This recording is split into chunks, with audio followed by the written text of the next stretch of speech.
The concept of license and its types. IBM led the global computer market from the 1950s to 1980s. However, IBM's net profits began to decline for the first time in 40 years in the mid-1980s.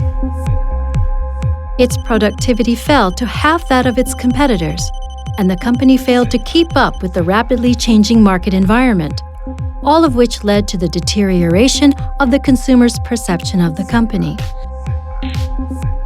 IBM was once the most profitable company among the Fortune 500 companies, but it became an insolvent enterprise that recorded losses of $16 billion for 3 years in the 1990s. IBM is now over.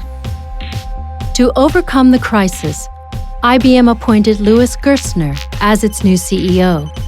He was the first CEO to have been hired from outside the company since the foundation of IBM. Moreover, he was the former CEO of Nabisco, a cookies and snacks manufacturer unrelated to the computer industry. So what kind of changes did he bring to IBM? After his appointment, Gerstner implemented a business strategy centering on patents. He knew well that strategic utilization of intellectual property rights was necessary for the survival of the company. He adopted a strategy that commercialized core technologies and technologies with high-tech evaluation grades in IBM's possession, while transferring peripheral technology and technologies with low-tech grades through license contracts to minimize costs and secure revenue from royalties. Intellectual property licensing refers to how the licensor, the holder of the intellectual property rights, allows a third party to make use of the rights in return for a certain amount of payment from the licensee. Licenses can be divided into either exclusive or non-exclusive licenses, depending on the terms set by the licensor. An exclusive license refers to the rights that can be exercised exclusively by the licensee within the terms of the contract. In the case of exclusive licenses, even the licensor cannot exercise the rights within the same parameters set by the contract. On the other hand, a non-exclusive license refers to the rights to utilize the license subject within set parameters, and in this case, the licensor may also exercise the rights within the same parameters.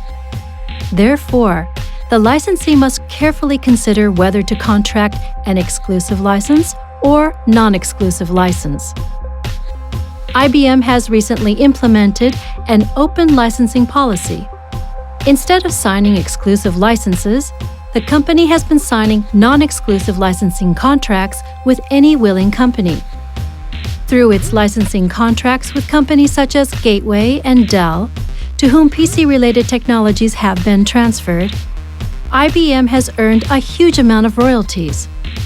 The amount profit from its license contracts records $1 billion on average. IBM, which recorded a net loss of $8.1 billion in 1993, recorded a net profit of over $8 billion in 2000, and successfully changed its image to that of an intellectual property rights management company.